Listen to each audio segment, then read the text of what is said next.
If you're ready to take your destiny into your own hands, you've come to the right place. This is The Bulletproof Entrepreneur, featuring interviews with the most exciting and amazing entrepreneurs. Here's your host, Chi Odogu.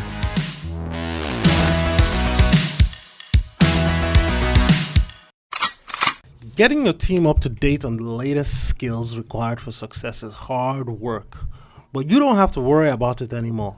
Jolt is an online training platform that helps professionals and organizations access up-to-date training from practitioners at the top of their game. No more watching e-learning videos that are not interactive and may contain obsolete information when you access them. Each Jolt training is done live via interactive Skype or webinar, and the trainers are both practitioners and thought leaders in their field. So you get the latest information that can change your business at the right time. Visit jolt.us and find out how you can start getting the right training for your team today. That's www.jolt.us. Hey everyone, thanks for tuning into the show today. If you love what you hear on today's episode of the podcast, go to iTunes and leave a review and a comment. It helps other great listeners like yourself find the show. And of course, you can always find more episodes of the Bulletproof Entrepreneur podcast at www.odogwu.com. That's www.odogwu.com. And without further ado, on with... Hey everybody, welcome to the show. I have a great guest today. I'm talking to Lyndsay Phillips. Lyndsay is the founder and CEO of Smooth Sailing Business Growth. It's a content marketing firm for life and business coaches, accountants, authors, and other online entrepreneurs across North America. Lyndsay and the team help entrepreneurs who realize that it takes a village to actually achieve their dreams. You can't do it on your own, and you can't achieve the level of success you desire without creating a team to help you get to where you need to go. So what's an entrepreneur to do when you can't do it on your own? Well, you call Lyndsay and her amazing team, and they help you and support you in areas that don't align with your strengths. So take, for example, if you're a great public speaker, you're a great online entrepreneur, and you don't like those pesky back-end things like, writing your blog post and sharing it on social media and doing everything you need to do to get your name out there. Guess what? Lyndsay and her team are the people that will help you. In addition to doing what she does with her business, she also hosts a weekly podcast called Sailing to Success Show, where she shares sound business principles and strategies that'll help you grow and succeed as an entrepreneur. So I'm pleased to have her on the line today to tell us a little bit about herself and her experiences as an entrepreneur. So Lyndsay, welcome to the show. Oh, thanks so much for having me. Appreciate that. So, Lyndsay, tell us a little bit about yourself. What's your background and how did you get into entrepreneurship? That is a long story, but I did used to have a business what feels like a lifetime ago, and I used to live out west. And I actually had a business with a couple of partners, and we exported vehicles to the States. So dealt with like US DOT and NHTSA and customs and so forth. And then, of course, the dollar did not work in our favor all of a sudden. Okay. Lyndsay, before we go on, people don't know where you're talking from. So when you say you exported to good point. Where are you, and then where were you exporting from? Yeah, so I am in Ontario, Canada now, but I used to live out in beautiful British Columbia, and we had offices in Vancouver, Kelowna, and Calgary as well. But since I met my hubby, we moved back home to Ontario. And that's where, once I got married and had small kids, my path went somewhere else. And after a while, I just felt like I needed to, I didn't want to work for somebody else anymore, making pittance. I was working part-time at a publishing company, making $11 to $14 an hour. And, wow. I know, right? My eldest was in daycare. And I'm just like, there has got to be a better way. Yeah. I have the brains. I've been in business before. I just wanted to be home more for my kids and just create that kind of a lifestyle. So kind of dabbled in the, VA. I talked to a lot of people. I did a lot of networking and got a couple of gigs just doing stuff, behind the scenes with one shopping cart. And and some online marketing, and I just loved it, and found out more about online marketing and social media, and just took courses, and of course met more people that way. And there came, which everyone has, that crux where I was still working part-time, and I was doing this VA stuff online. I didn't have a business name yet or anything. I was just kind of doing it, but I was burning the candle at both ends, and it came that point where it's like, I'm either in or I'm not. Yeah. So I quit my part-time job, and I made a website and what have you. And I'm just like, I'm all in, and got a couple of clients, and they referred me, and just networked, and it just grew from there. And then eventually it was like, and I'm sure a lot of entrepreneurs get this, is where, hours equals dollars, right? And get to a point where you're capped. There's only so much money you can make because there's only so much of you to go around. So, and I was doing well, and I was happy, but I'm an ambitious person, and I'm like, I want more. And I want to do less and make more money, right? Yeah. So I hired my first, VA assistant, and then I'm like, I could get used to this, and project management and stuff like that. And I'm like, the only way for me to scale and grow my business and get more clients is for me to have a bigger team. So now I've got a team. There's 10 of us all together. It's just grown rapidly. So how did you land your first clients? Because if you started your own business and you started doing this on the side before you started scaling up to the team of 10, I'm sure it must have been difficult in the early stages to even get that one major client that would make it seem as if, you could actually transition this from just a side hustle gig to a full-time living that you can feed your family and pay the mortgage and whatnot with. Exactly. Honestly, most of it was relationships that I had with people. I had a couple of connections within the VA sphere, I guess, or web world or whatever. And there were some things that they didn't want to do. They focused on something different, so they passed their name on to me. And just same with just taking courses and being part of a mastermind group, and the connections that I had, and just getting referrals. It just kind of grew organically. It's kind of strange. It's not like, there's a lot of people that go on, Upworks or, freelancer or whatever.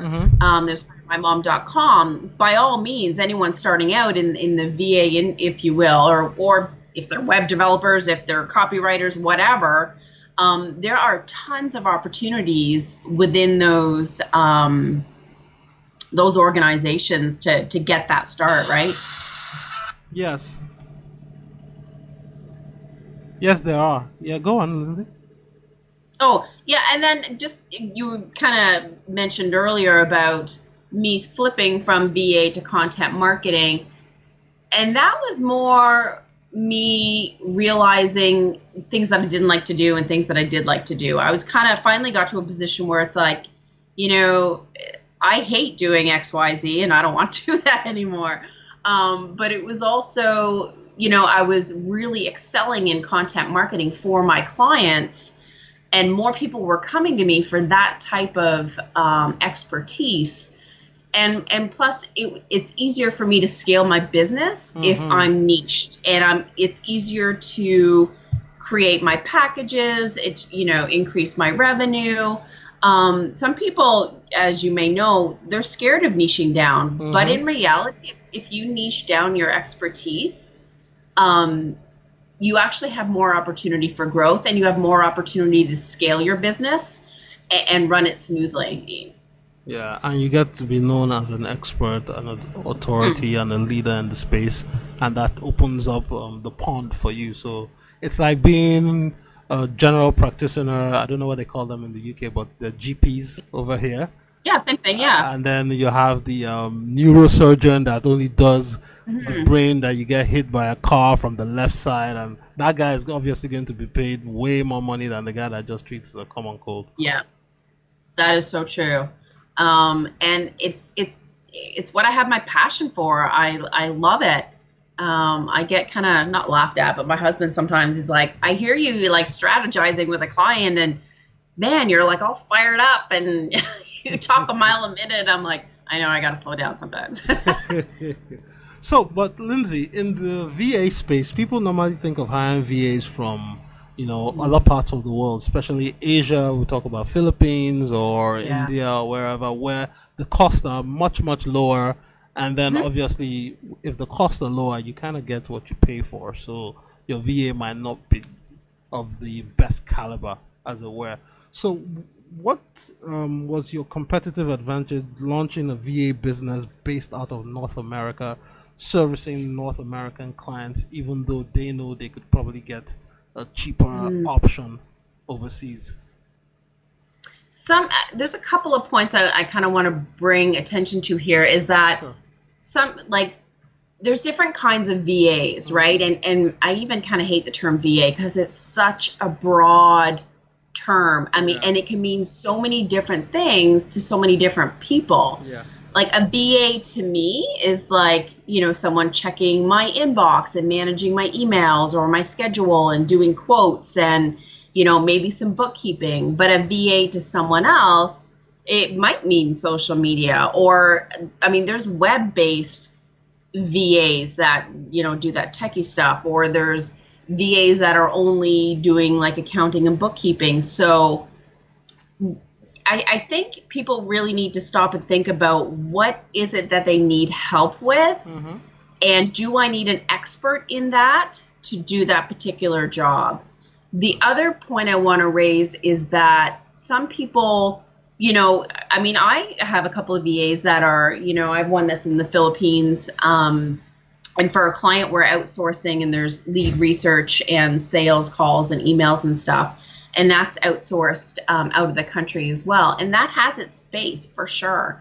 But a lot of entrepreneurs want to have someone on their team. So to like give input and direction and know their brand inside out and to build that relationship. So that to me is different. Do you know what I mean? Yes. So it's not basically a transactional experience. Yeah. It's more like it's a team person, but not necessarily an employee, kind of like a partner.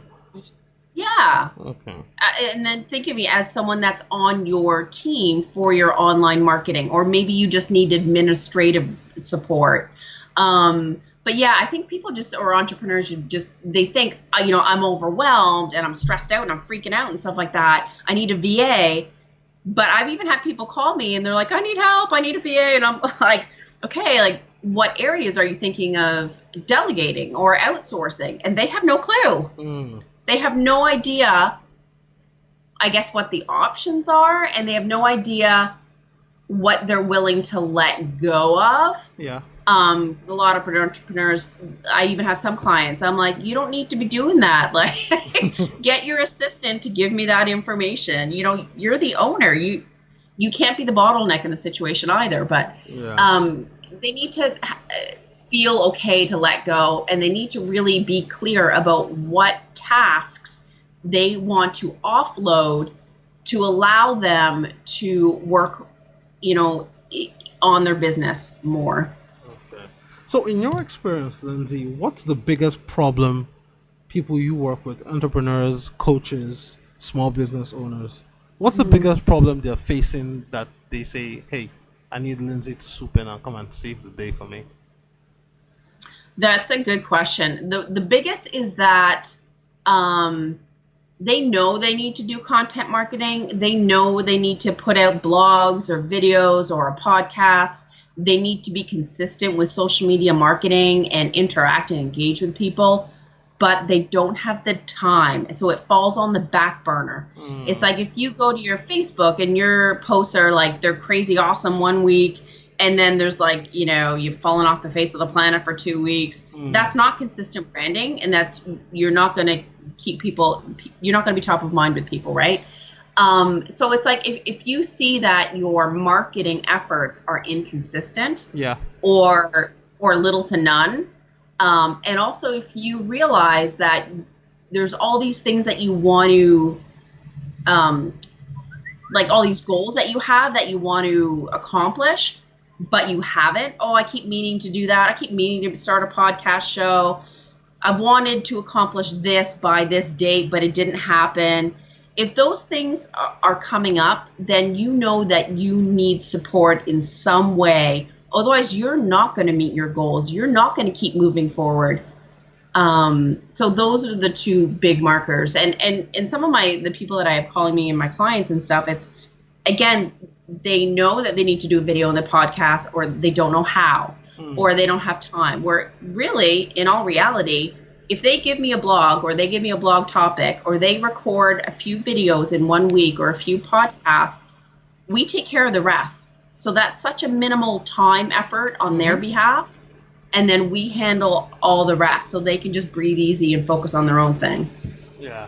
So that kind of reminds me of, as we were talking about the specialist doctor, for example, somebody that spent 20-something years learning their craft, they are not going to want to spend another 20 minutes even trying to learn how to blog or how to blog. Oh, hell no, yeah. They're not going to, I think the word is maybe work in their business, but on their business. They're going to do what is the highest and best use of their time that will bring in more money, but they know that the other stuff supports the business and will keep them out there in front of people and generate traffic for them to be getting those clients coming in on a steady clip, which is what you're saying.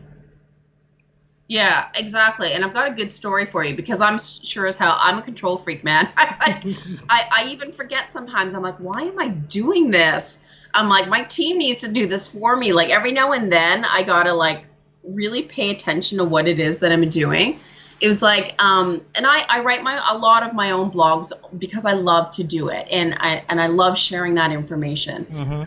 But I stopped and thought, I'm like, okay, how long does it take me to write a blog? I mean, maybe 45 minutes. And I stopped and thought about it one day. I'm like, okay, what is my hourly time worth? If I, break down, okay, what my income is for the year, break it down, per day, per hour, whatever. And then I'm like, would I pay someone that amount of money to write an article? I'm like, and I have resources where they can write an article for me for like next to nothing. And all I have to do is take 10 minutes to tweak it and make it my own, and then it's done. So I'm like, my time is so much more valuable. Dollars and cents wise, it makes more sense for me to outsource that piece, me to fluff it up, and then launch it. Yeah. So it's like, I did the math and I'm like, well, duh. It makes more sense for someone else to write it for me. Yeah, and then you just spend 10 minutes, put the Lyndsay magic on it, and then it becomes what you want it to be. I know, because it's so, and it's so much easier to tweak and change things and add to than it is to start from scratch. Yeah. So now, when entrepreneurs are actually starting out, a lot of entrepreneurs are, like you said, control freaks, and they're also all over the place. They want to do everything all at once. So that means there's very little to no structure in terms of setting up their businesses. Now, in your experience, what's the importance of having SOPs and systems in place that'll help you or any VA that comes on board be more successful and be more impactful to what the entrepreneur is doing as a business owner? Yeah, I'm glad you asked that. Not a lot of people ask me for that portion of it. To me, again, being a control freak, it's like systems and procedures are absolutely crucial. And I have Teamworks in my system where all my staff is in there, and we have tasks and project management. And I've got screencasts galore of how to do specific things, because if you want standardized quality in work that's being put out, and if you want, even I'll give an example for like client onboarding, right? If one of my clients is a coach and they, get a new client on board, you don't want things to be missed. You don't want to forget to send out a thank you package to your new clients. That's just not cool. You don't want to forget to give them crucial information. You don't want to forget about their payment 6 months down the road. There are certain procedures that you want to make sure that you follow that allows you to not skip any steps to forget any customer service elements, and even forget any branding, any payments. I mean, there's so many different ways, but you can't do that on your brain alone. You have to have systems, procedures. You have to have things documented. And yes, it sucks to like start it all up, but it is so worth it in the long run. And I've completely revamped my systems and procedures for me and my team twice now over the past couple of years, because our focus has changed, because my team has grown, and that's okay. It's ever changing so that it's always efficient.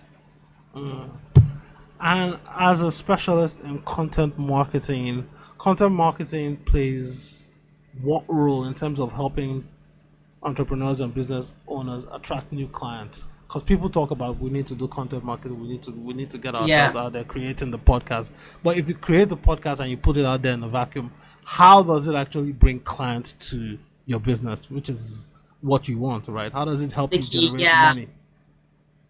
If you put it in this way, and I know this, metaphor is probably overused, but it's like if you met someone on the street that you thought was really, attractive and you liked what they had to say, whatever, are you going to ask them to marry you right away? You're not. You're going to ask for the date. You're going to get to know them. You're going to talk to them. You're going to tell them about yourself. And then they'll be like a date. And then maybe you'll, weekend to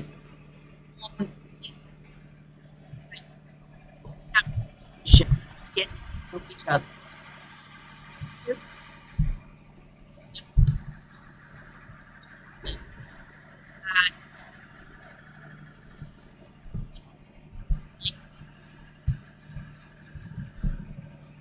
That relationship.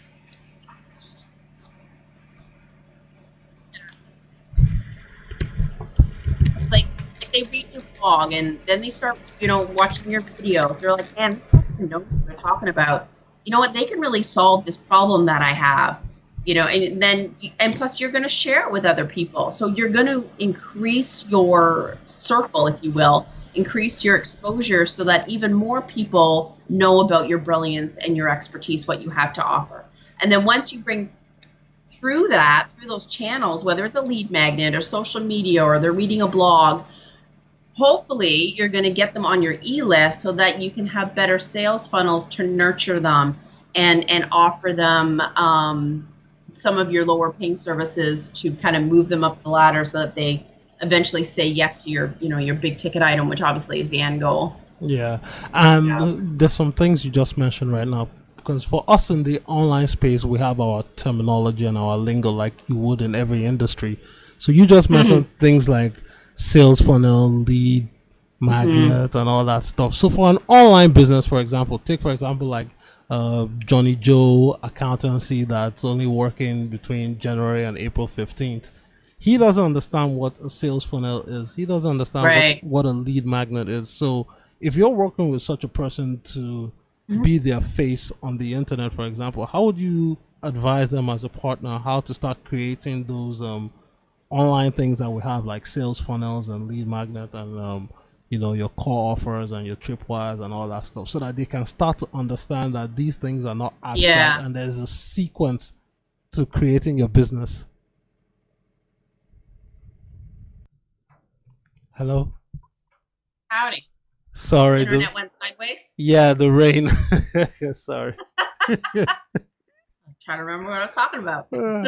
Yeah, so we're talking about teaching offline businesses. These are our internet terminologies and processes that we use to help grow their businesses in terms of creating stuff like oh yes, the accountant, the good old accountant. Yes, like a sales funnel and whatnot. Alrighty.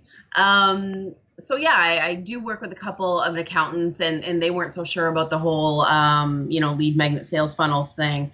But if people are landing on your website, you want them to stay. You don't want them to look at your stuff and then just, I'll check that out later, and then they forget, and then they just don't stay in touch with you. Whereas if someone goes to your website and you've got a free checklist, a free list of what the best write-offs are, then they'll be like, oh, that's great free information, I'm going to sign up for that. So once they sign up, then they're on your e-list. That way you have control over staying top of mind and nurturing them and building that relationship, giving them more content, giving them more tips. And then like, hey, there's, I've got a book about this. Maybe you'll want to learn more. Or, it's deadline time, get a tax plan and whatever the call to action is. I can't think of it right now. But it gives you an opportunity to ask for that sale or ask for that call to action so your lead magnet clearly is keeping your grasp on them, for so to speak. And then your email marketing and your funnels allows you to nurture, to stay in touch, stay top of mind, but then also ask for that sale. And you're able to do that on a mass level, depending on how many people you have on your e-list. Yeah, because I think I read somewhere that it takes about 8 to 10 touch points with a potential client before they became a client. Whereas many people in the offline business space, they just believe, once somebody comes, I talk to them, they'll buy from me or they won't buy from me. Whereas people might just not be ready to buy at that point in time.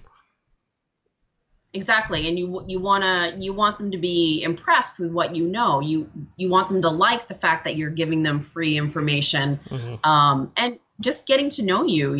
Don't be afraid to be quirky and talk about your family life, or that you went camping on the weekend. Or people want to connect with real human beings, not just a business. So what's the sweet spot in terms of creating content? So is it you create content 50% of the time, or create content 80% of the time and you distribute 20% of the time? Like, what really drives that top of the funnel, attracting clients into your business, in your opinion? I've never been asked it that way before. I don't really have a specific formula. And you know what? In all honesty, every industry and every customer or prospect is slightly different. I think the key is for people to have a full understanding of who their ideal client is. I mean, there's no sense in, marketing up the yin yang on Twitter if your audience and your target customer is not in Twitter. If they're only in Facebook and LinkedIn, then that's where you need to spend the time and the money and push the content.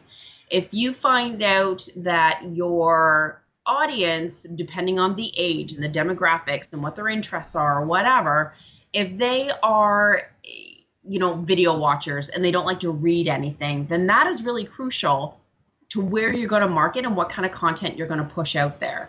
And then, so I think that is more important, to really understand what their pain points are, what they want to know, where they're living, where they're hanging out, how they like to absorb content.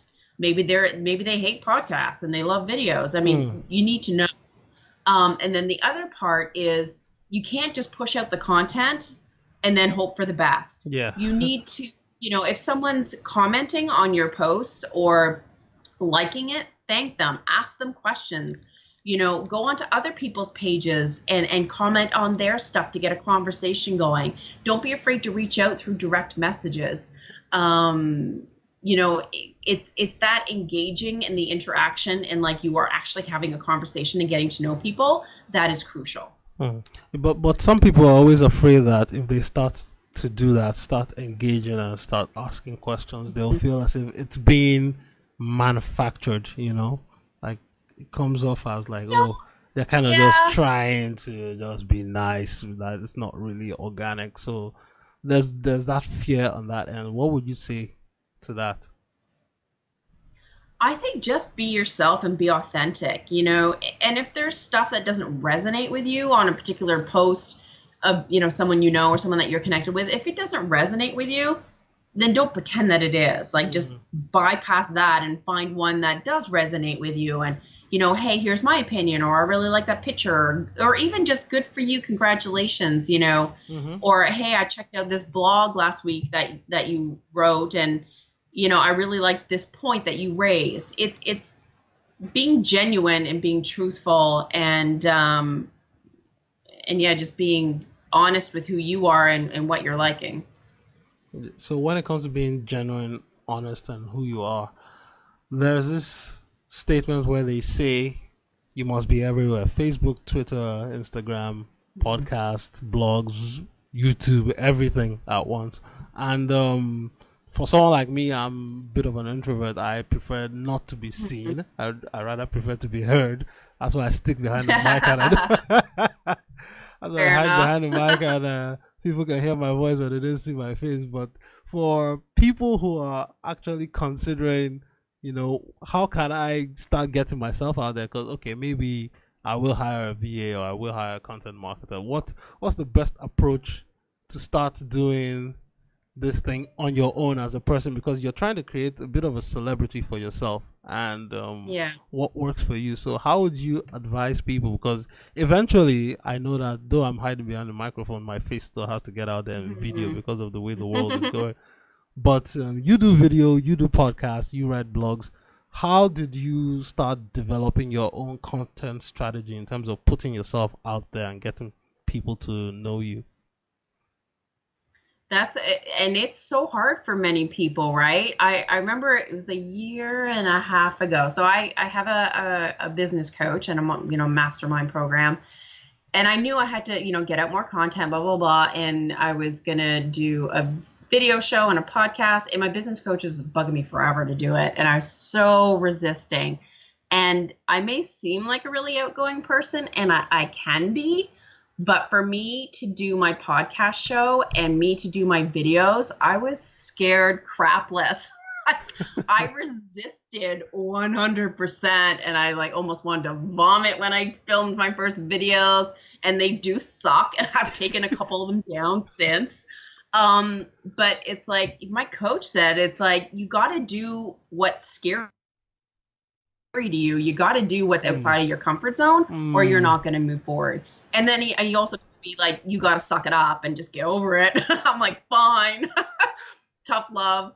But once I started doing it, I felt more comfortable. And now it's like, I do my videos, and in my comfort level is for me not to stand there and talk necessarily. It's for me to share my screen and show like how to stuff, because I think it's fun and I like to learn that way. So I don't feel like the spotlight is all on me all the time. And now it's like I'll do them, and my hair's not perfect and I may not have makeup on, but I'm like, but I want to get this video out because I'm committed and I want to get the content out, and I just do it anyways, and I kind of just suck it up and move on.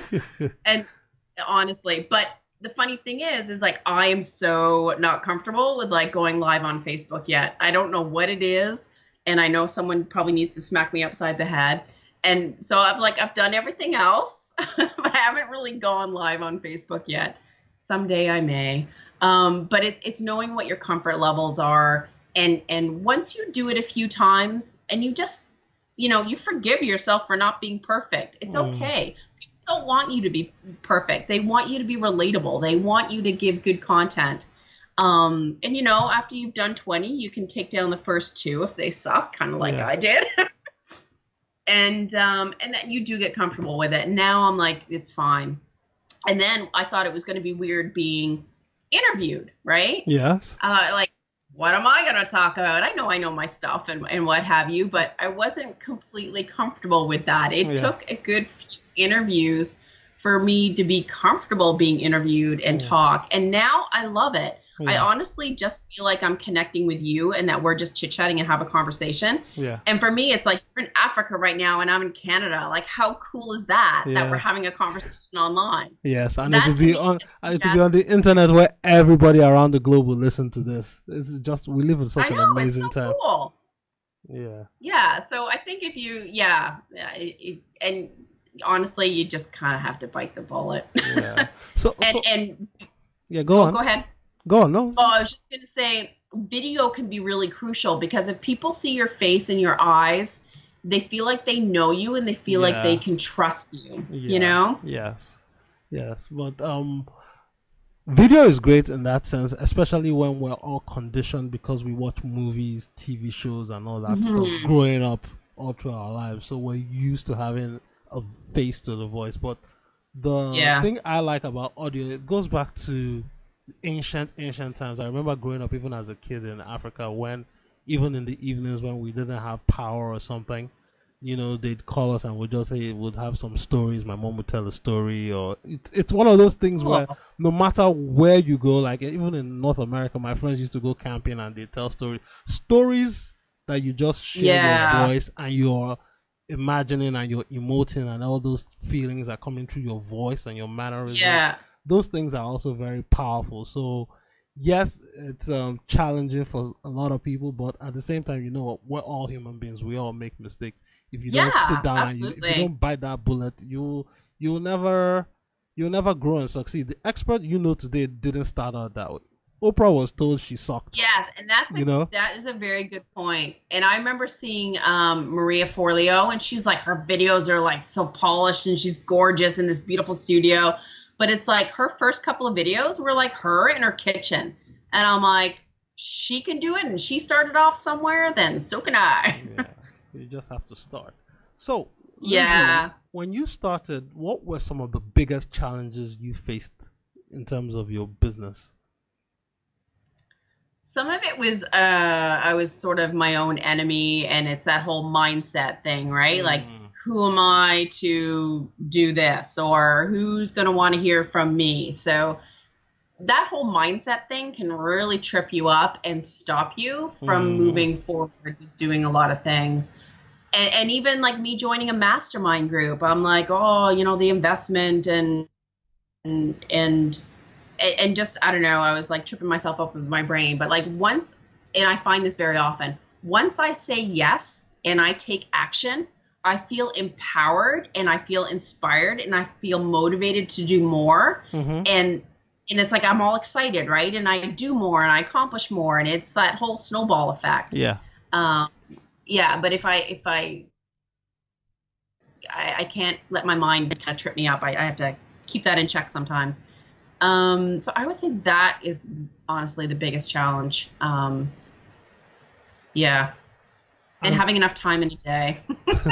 But we all have that. Especially like as a mom, an entrepreneur, a wife, a family owner, family person, business owner. You have so many things pulling you at the same time. Yeah. So how do you manage your time? How do you do it all? I make sure that I haven't been very good at it this week, but I go to the gym, and I thought to myself I wasn't going to have time for it. Like, there's too much business, there's too much work. But I'm actually more focused and clearer headed after I go to the gym, so I can get more done in a day. That has helped me tremendously. I've worked my business so that I don't work evenings anymore. There'll be one in a blue moon when there's a deadline or something, but I need that downtime, otherwise I don't sleep properly. So kind of knowing your limits and setting boundaries for yourself, those two things have really helped. And what's been the most frustrating thing about being an entrepreneur in your experience? Giving up control and managing staff sometimes. I'm not going to lie. I love my team dearly, but every now and then, things don't go your way, or, and sometimes I'm the problem. I didn't explain something properly. But I love it, and I'm so thankful for my team, and they are absolute rock stars. But it naturally, right? It can be a challenge every now and then. So is your team 100% based in Canada where you are, or distributed across the globe? Yeah, I've got one in the Philippines, a bunch in the States, and some Canadians. Okay. So how do you create and build the culture? That's a good question. I'm myself, like they still see me as like goofy, or I share funny stories, or, it's not like I'm stiff and uber professional. Do you know what I mean? So I think I'm able to connect with them on a human level. I ask them what's going on in their lives. Like a couple of them I'm really good friends with. And I think me showing interest in their lives and vice versa, it feels more like a fun relationship. And we have team meetings every now and then that are Zoom, so we can see each other's faces. And I'd like to get their input on, here's what I'm doing with the business in the next year, what's going right, what's not working for you, what do you think of this system? Like, I want their input. I don't want to be a dictator where it's like, these are the systems and this is what has to be. If they're on the front lines, if it's not working, then I need to know. And I've gotten their input on like what our company core values are. So they understand, what I want from my clients. And I also let them take the lead on things with my clients. I'm like, if this comes up, just fix the situation, or how are you going to solve it, or whatever. And they've got their own kind of sense of freedom as well. Yeah. Lyndsay, we live in fast-moving times.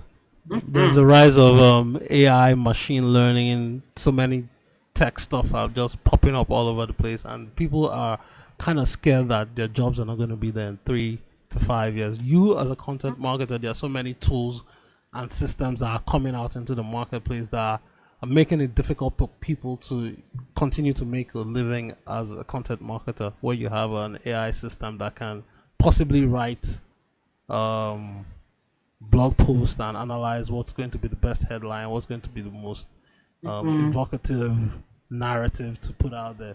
So how are you preparing to stay, I think I'm going to call it future proof and bulletproof, with all the changes in technology as things are moving so quickly these days?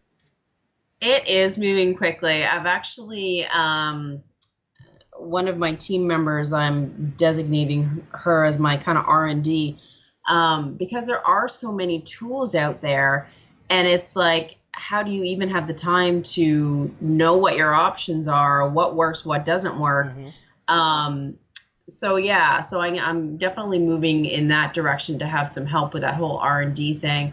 And I'm kind of I love tools. Like, I can't just hand them to my team and sign up and figure this out and let it work for the client. I'm like, I personally need to know like what it does, how to optimize it, because that's just the way I am. I don't think humans are ever going to be out of the loop. There are a lot of tools, but to me, the tools make you more productive. They make you able to optimize the content that you're putting out there, or more visually appealing. But you always need to have your voice in the content, right? And your point of view, your angle, your personality. It always has to match your branding, whether it's conceptual or visual. So, and you're building relationships with people, and that's what the content's doing. So you have to have that human aspect in it. And as we start to wrap up the show, Lyndsay, I have 2 final questions for you. So, if you were to go back in time to when you first started out your business, what would you do differently, given what you currently know now? I would have hired a team sooner. Why? Because then I could scale quicker, and because I went through a big period where I was burning myself out, doing too much and doing it all. If I had a team earlier, then I could have scaled and created more time for myself, for sure. I don't really have any regrets. I mean, I think my business moved kind of organically and in a way that suited me. Sometimes it went a little fast, and then I, freaked out, and then I had to change my systems, and it all kind of worked out into place. But, there's not really a lot that I would change, to be honest. And for people that are thinking of starting a new business, or thinking of even leaving corporate to launch out on their own, or people that just graduated, I don't know when is graduation in Canada, but in America it was in May. So people are just coming out of school, and they're looking, and they're seeing the future as uncertain, don't know what to do with themselves. What would you advise such people to do to prepare themselves for life? I think if anyone's looking at starting a business, you need to be really clear on what your message is, what you're offering people, and what that looks like conceptually, but also logistically. And really have a clear idea as to who you want to target and what that person or your ideal client looks like. I don't think you can move forward. You can't create a website. You can't write the content. You can't do any of that until you have those things in place. Great. And with that said, Lyndsay, we've reached the end of the interview. So where can people find you if they want to learn more about you and your business and interact with you? Sure. They can go to smoothbusinessgrowth.com, and there is a Start Here page for anyone that's looking for help with content marketing and growing their business. I do have a sister site, which is lyndsyphillips.com, that houses my videos, my blogs, and my podcast show. Of course, that is linkable from the smoothbusinessgrowth.com as well. And what about social media? What's your favorite channel? I love Twitter. I mean, Facebook, I'm, connected with a lot of people that I know personally through business and stuff like that. But I hate LinkedIn secretly. And but I do. I can't get into it. But Twitter, I really like. I like that it's short, quick snippets of information that you can devour. I find it really fun. Great. And with that said, Lyndsay, I'd like to thank you for coming to share your words of wisdom about yourself and your business, and just giving us the basics of what it takes to become an awesome content marketer. So do you have any final words of wisdom for those listening out there? Just if anyone is holding back or feeling stuck, just say yes and take action. Great. Thank you, Lyndsay. Thank you. Thanks for tuning in to listen to today's episode of the Bulletproof Entrepreneur Podcast. As always, you can find more episodes and more information about the show that you just listened on our website, odogwu.com. And whatever you're doing, I hope you have a profitable and pleasurable day. Cheers, guys. Bye. Don't let another minute go by without taking action to change your life. Visit Audacy.com right now for more incredible resources, and we'll see you next time on Audacy, the Bulletproof Entrepreneur.